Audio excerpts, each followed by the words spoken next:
Hello, everybody, and welcome to Mint One. I am your host, Tyson Hohenecker, and today we are going to be doing our first entertainment show. We are going to be talking about some topics going on in the entertainment industry, like AMC introducing their new Sightline program. We are also going to be talking about some of the drama going on in the Dutton Ranch. That's right, Yellowstone, the show that keeps getting better, may be ending after its fifth season. We are also going to be talking about Disney having 7,000 layoffs, but they also announced new feature films that is going to be big for animation coming soon. We're going to be talking about all that here on Mint One.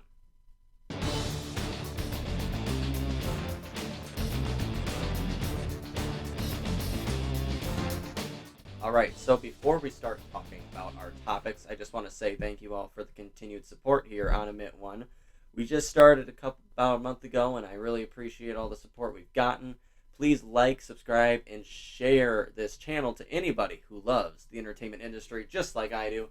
I know in my last video I talked and reacted about the Oscar nominations. I'm very excited for how that race is shaping up. I will be doing a follow-up video on that as well, so look out for that. I might have a special guest join me to do that as well. But today, we're going to be getting into AMC. Off the bat, that's going to be our first topic. AMC has announced their new Sightline program, and this is a way that AMC is trying to recoup, I think, their losses from the COVID-19 pandemic and streaming. You know, everybody just wants to kind of sit at home and have the movies brought to them. The majority of people don't want to go out into a theater again, so the theaters are trying to find a way to recoup some of the money they lost. And AMC is going to try it here with this Sightline program. And I just don't think it's the best way for them to do so. But let's get into it. So this is coming to us from Variety. We're going to go into this article here.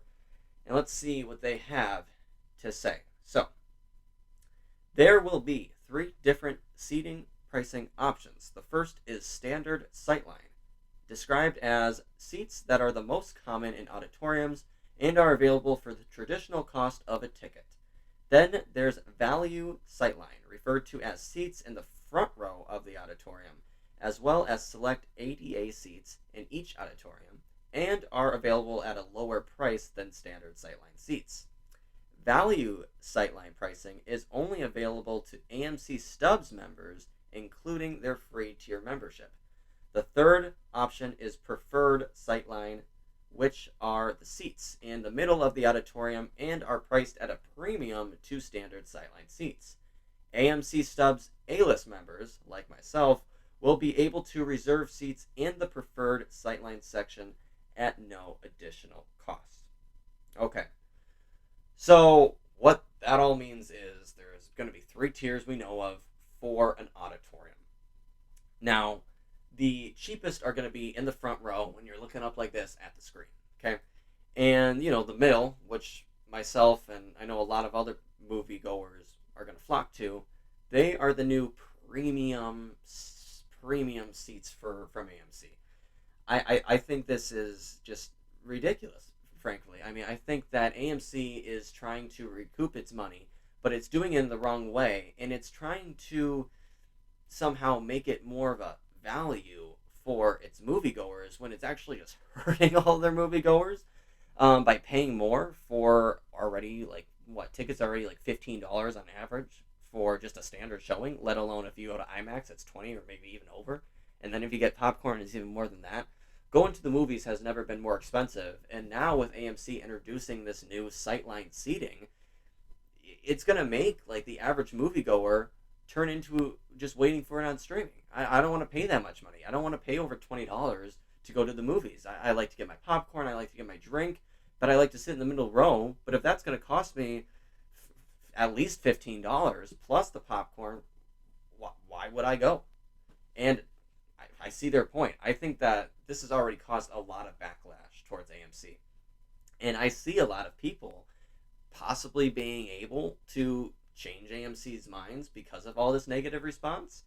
But we're going to have to see. Further in this article, it lines out that, quote, theaters that offer Sightline at AMC are expected to provide a detailed seat map that outlines each seating option during the ticket purchases process online, on the AMC app, and at the box office. Sightline at AMC is applied to all showtimes that begin after 4 p.m. at participating locations. It is not applicable on Discount Tuesdays when all movie tickets are discounted to $5. So that is still good to see that Tuesdays are still going to be $5 Tuesdays. So maybe the people who don't want to go on the weekends or whatever because of this price can now maybe flock maybe Tuesday nights. But still, I mean, that's a work day. You're not going to get a lot of business there. So it's still not helping means by any means. If we get down to the article a little further, we get to hear from Elliot Hamish, who is an executive VP and CMO at AMC. And he has this to say. Sightline at AMC more closely aligns AMC's seating pricing approach to that of many other entertainment venues, offering experience-based pricing and another way for moviegoers to find value at the movies. While every seat at AMC delivers an amazing moviegoing experience, we know that there are some moviegoers who prioritize their specific seat and others who prioritize value moviegoing. Sightline at AMC accommodates both sentiments to help ensure that our guests have more control over their experience so that every trip to an AMC is a great one. And to that, I have this to say. A trip to AMC was great when everybody didn't have to worry about what seat they sat in because of the price. You have people who want to go to the movies to have a great time, not have people go to the movies and worry about, oh, well, shit, I can't pay for the right seat. Is it even worth going?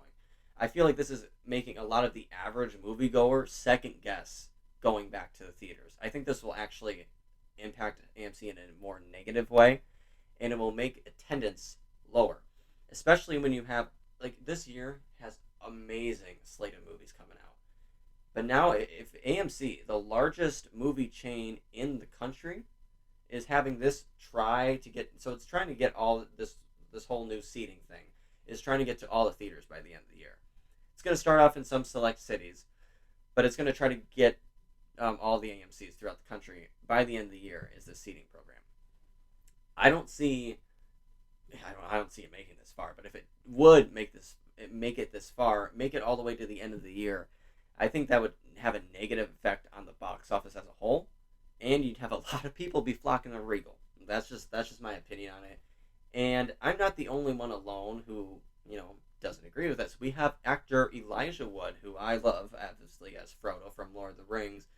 He had this to say on Twitter: "The movie theater is and always has been a scared, democratic space for all, and this new initiative by AMC Theaters would essentially penalize people for lower income and reward for higher income." I can agree. I mean, when you see people sit in this front row, you're not going to be able to not make the joke of, oh, well, we know he makes less than $40,000 a year. I mean, it's just causing more struggle, I think, for the theaters than it needs to. And I think this is the wrong way for AMC to try to recoup its money. And hopefully they recognize that. Hopefully that the negative word that it's been getting on social media will have AMC realize their mistake, and they'll reverse it. But for now, that's what it's going to look like when you go at an AMC. You're going to have to look out for Sightline and their new program. So let me know what you guys think about that down below and how that will impact your movie-going experience for the movies to come. So let's move on to our second main topic, and that is Yellowstone, the phenomenal show created by Taylor Sheridan, who I think is one of the best television creators of all time. And Yellowstone is also one of my favorite shows now of all time, and I think it's the best show on television. But it looks like it's coming to an end. And we get this from Deadline, saying, quote, "Deadline understands that Taylor Sheridan, co-creator and showrunner, are moving to end their signature show in its current form, but they are plotting a potential franchise extension to continue the Dutton saga, a new show with Matthew McConaughey and talks to star. It is unclear which of the Yellowstone cast will move over to the McConaughey-led series, but it is expected to include several of the big stars. We have no news to report. Kevin Costner is a big part of Yellowstone, and we hope that's the case for a long time to come. Thanks to the brilliant mind of Taylor Sheridan, we are always working on a franchise expansions of this incredible world he has built. Matthew McConaughey is a phenomenal talent with whom we'd love to partner, a Paramount spokesperson told Deadline. So what all this is Kevin Costner doesn't want to shoot for a long period of time. And Paramount is not going to have it. They're not going to let one actor hold their show hostage. So they just have decided to end the show. And we get more from Deadline here saying this. The crux of the issue with the original Yellowstone series involved star Kevin Costner and disagreements over shooting schedules. Sources tell Deadline that Costner, who has originally limited himself to 65 days of shooting on Yellowstone, only wanted to shoot for 50 days for the first part of the current season. But for the second batch of episodes of the current 5th season of Yellowstone, the actor, who just won Best Television Actor in a Drama Series at the Golden Globes, only wanted to spend a week of shooting. Costner is directing and starring in his multi-part Western epic Horizon, which he co-wrote with John Baird, that landed at Warner Bros. Pictures and New Line. Given that Costner plays John Dutton, the patriarch of the Dutton clan, this has been a source of frustration for Sheridan, and it is understood to be causing morale problems with the other stars of the show. We are told Paramount Network has declined Costner's most recent proposal and instead has made the decision to move on to the other show. So this is bad news all around. Yellowstone is phenomenal, and it is, like they said in the article, it's on a mid-season break right now. And they're filming the rest of the episodes for the second part, which Kevin Costner is clearly having a problem with. And I understand what Paramount is doing. You can't let the lead actor of your show, no matter how talented he is in this role, no matter how important his role is in the show, you can't let him decide your shooting schedule. That affects everything, and that would also, I think, decline the value of the show itself. And you can't have that. They're making the decision then to just say, you know what, we've had a great run, let's end it here where we have everybody in agreement with. And now they're obviously going to have to come, I think, to some terms on, because they can't film this. They can't film the second part in a week. There's just no way. So I think they're going to have to come to terms with Costner of, okay, we'll write you out, but you're going to have to give us a little bit more of your time, and then you can walk away. I hope they can end it on a respect-based ending. I hope they can come to terms with everything. I hope it all works out in the best way that it can. However, I was just saying a couple weeks ago that, it's been going on for a while. I don't see Costner really wanting to do this for another year or two. And turns out I was right, and sadly it's come in a part of the show where they're on a break. So I do hope that however they write his character out isn't rushed, and it feels genuine to the character. And this show, what can it be without John Dutton? Well, it looks like it can be a lot with Matthew McConaughey. I would be very intrigued to see Matthew McConaughey come into this universe if he was in. I hope he's able to interact with the characters we already know. It's going to be hard for me to watch a show where one of my favorite characters on the show is Rip, and I really, I'll hate it if he doesn't get another season, or if he doesn't get any more screen time after this second part of season 5. So hopefully we can see more of these characters also be interactive with the second part, or with this new show that they're creating now.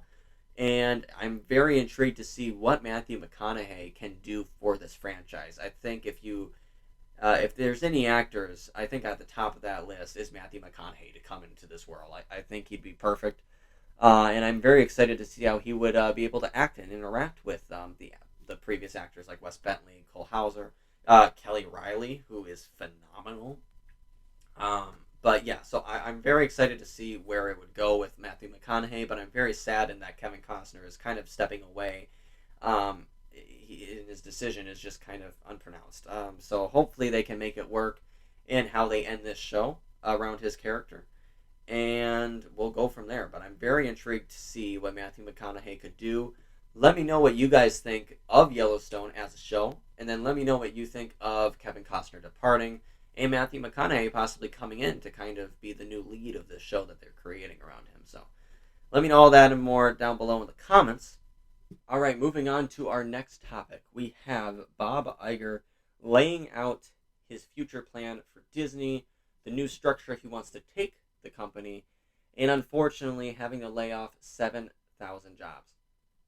So we're going to talk about his structure first and what he has envisioned for that. And this comes to us from the Hollywood Reporter. The new structure will have 3 divisions: Disney Entertainment, which will include the film and TV assets, as well as Disney Plus; ESPN, which will include ESPN and ESPN Plus; and Parks, Experiences, and Products, which will include the theme parks and customer product teams.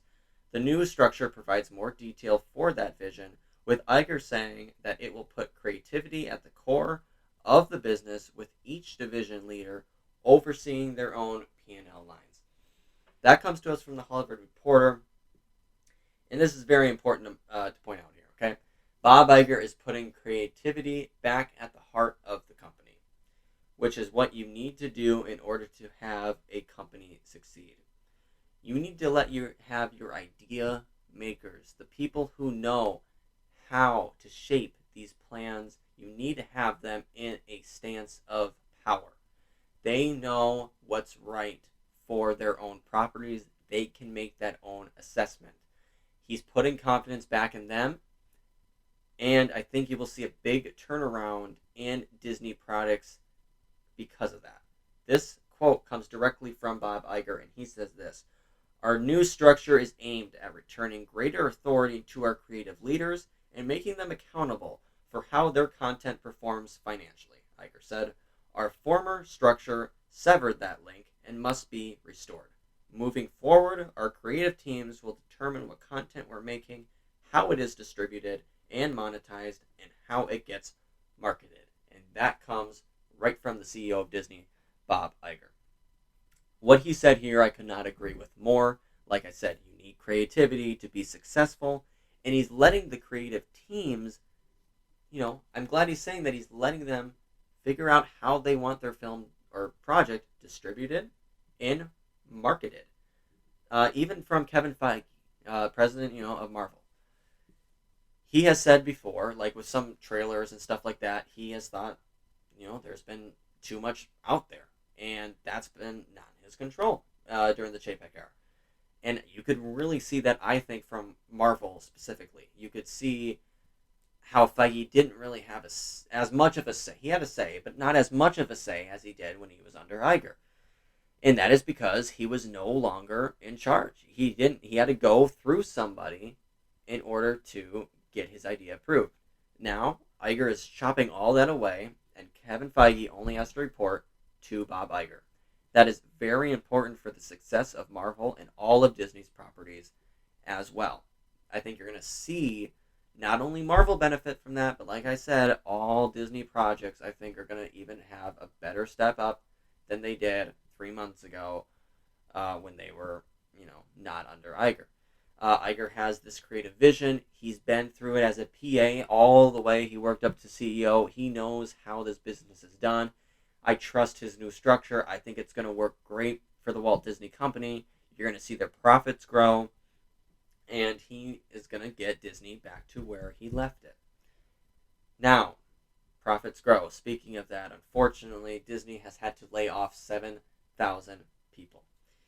It comes to us from the Hollywood Reporter here. I'll read this quote to you. It says, "Disney plans to cut 7,000 jobs as part of its reconstructing, which would represent a bit more than 3% of the company's global workforce. However, with theme park staffing making up a significant portion of Disney employees, and with that division not seeing the same level of reconstructing as other departments, the cuts are likely to be steeper in the entertainment and ESPN divisions." Disney CFO Christine McCarthy also said that the company is targeting $5.5 billion in cost savings, including $3 billion related to future content savings, with the remaining $2.5 billion from other costs like marketing, staffing, or technology. And that again comes to us from the Hollywood Reporter. Now this is, kind of Bob Iger's big first step in cutting jobs. Chapek laid this out as as what he was going to do before he got ousted as CEO. And even Bob Iger came in and realized that, yes, we were going to have to lay off some people. I think Bob Iger tried to possibly lower that number if he could and got it to the lowest number um, that he could. Laying off people is not fun, but it's a part of a job as a CEO, and you have to do that sometimes to, get your revenue back up. As we just heard, they're going to get $5.5 billion in cost savings. That's a big number. No matter how rich your company is, that is a big number to get back, especially Disney.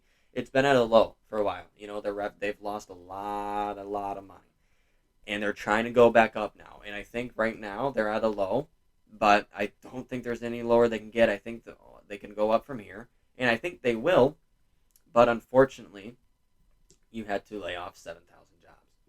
Now, this all comes to us from an earnings call that Iger had, which is where all this was information came from. And I think that you will see the structure of Disney here that Iger laid out. It's just going to further impact the success, which is why I think they're going to go up exponentially here. I think they're going to grow pretty fast and get back up to where they were pre-pandemic. I'd say hopefully in the next 2 years when Iger does decide to leave the company. Now, also in this earnings call, we had amazing news coming on the side of animation, and this is getting into our next topic. Disney did announce, Bob Iger said, big news here, there are going to be new sequels to Toy Story, Frozen, and Zootopia is finally getting a sequel. Now, this is big news. This comes to us from Variety. It says, Disney CEO Bob Iger announced several big news items for fans during the company's earnings call for the year-end 2022 quarter on Wednesday. For animated film lovers, Iger announced that 2 new sequels to massive franchises, Toy Story and Frozen, were in development. A sequel to animated comedy Zootopia was also announced. Now, this is obviously huge for me. I'm a Disney fan, but this is just huge, period. I mean, we get another Toy Story, which will be interesting to see where this 5th one is going. And Frozen 3 was inevitable with the success of the last 2. But my biggest takeaway from this announcement is Zootopia finally getting a sequel. It has been a while, since 2016, I believe, is when that film was released. Oh boy, was that film amazing. And I'm very excited to see it getting this greenlit for a sequel. But I kind of want to break down the box office here for these past films, because this is also going to make Disney a lot of money, especially when they need it. So let's look at Toy Story here for an example here. You got success after success. I mean, Toy Story 3 and Toy Story 4 both grossed more than $1 billion at the box office. And they both 3 and 4 won the Oscar for Best Animated Feature. You have a huge fan base around Toy Story. Of course, it's probably the most beloved Pixar franchise. And I think this 5th one, it's going to be interesting to see. Obviously, at the end of the 4th one, Buzz and Woody, they split up. So I hope the story is still compelling. I wasn't the biggest fan of the 4th one. Just for me, I didn't get the point actually of continuing this franchise. I have seen it more on repeated viewings, and I tend to like it more and more each time I watch it. But still, it gave birth to a new generation. New kids are growing up with Toy Story 4, with Forky as well, and they tend to love the 4th one probably more than the first 3 that I grew up with. So it is cool that this 5th one I think will bring a great sequel to the minds of the kids who are growing up with this, as they kind of see 4th as the first one for them, because you have that new storyline with Forky. And it'll be interesting to see if they kind of try to make him the main character of if they try to do a new trilogy here for 5 and 6. Maybe that's what they're trying to do. So it's going to be interesting to see how that does. They did have Lightyear come out this past year. That did underperform. It only got about $200 million from the box office. Not that big of a success either critically. The first half of the film, I think, was the strongest point of it, and then it kind of went downhill from there. I don't think we'll see a sequel in that storyline, but you did have Lightyear there. Still a lot of love for the Toy Story franchise. And moving on to Frozen, I mean, there's not there's not a bigger franchise right now animated than Frozen. I mean, that has gotten a lot of money. I mean, Frozen right now, the first one made $1.2 billion. Following up, the second one got $1.4 billion. And the first one took home the Academy Award for Best Animated Feature as well. And it also took over Epcot at Walt Disney World with Frozen Ever After. And they're also getting a new Frozen Land is coming in one of the Disney theme parks outside of the U.S. And people just love this. It's a worldwide phenomenon. It's on Broadway. I mean, the merchandise alone it has made Disney, I would say, millions and millions of dollars. And this third one is going to be a great. I feel like hopefully it's a good ending. I think to this trilogy if they do bring it to an end. But I think it's going to be great to see the further character stories of Elsa and Anna. It's very important, especially too. I know it in my life with certain friends and family members and kids that I know loved Frozen, see themselves in these characters, and that's very important for kids to see themselves in characters reflected on screen. So that's why Frozen, I think, is a very important franchise, and I love Josh Gad as Olaf. I'm very excited to see him returning in Frozen 3. And moving on to my favorite one announced, Zootopia. I love this movie. I am a little disappointed. This and Moana came out in the same year, and Moana did not win Best Animated Feature because Zootopia won it at the Oscars. So I have a little gripe against Zootopia about that, but nonetheless, Zootopia it's an amazing film, and I'm finally glad that it's getting a sequel. I think it'll be interesting to see where these characters go from here. It's also getting a land in one of the Disney theme parks. I think it's Shanghai. Disney that's getting the Zootopia land. So I'm very excited to see where this goes. I think that the merchandise also is a big plug for all these movies. It gets Disney even more millions of dollars.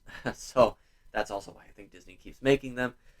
But I'm very excited to see all three of these new films that are going to be in development here, and hopefully they all come out within the next 4 years. I know that animation, it takes a long time for these movies to be made. You got to appreciate the craftsmanship that goes into it. The hard work of the animators over there at Disney it's just a phenomenal thing what they can do, and animation itself is just one of the best art forms, I think. And I still think it's underappreciated. I mean, the amount of hours that go into creating one of these films is just you got to have a special skill set to want to do this. And I'm just very thankful that Disney Animation keeps going and keeps striving for greatness. So that is going to bring an end to our main topics there. And that will bring an end to our first entertainment show here on Emit One. Please let me know down below what you thought of this new structure. I'd like to do this kind of every week, just going on and bringing on some of the main topics that are going on in the entertainment industry, talking about them, not only myself, but hopefully with some special guests here too that will join us. All that and more. Like I said at the top of this video, I just want to thank you guys so much for the support. Please like and subscribe and share this channel to anybody who loves entertainment news. I love talking about it, and like I said, an Oscar video is coming up. We are going to kind of be doing our first rounds of winner predictions. See if the races have changed, and we're going to be talking about that with a special guest, so I will be back here soon about that video. So until next time, guys, I hope you all have a good rest of your day, and I'll see you next time here on Emit One.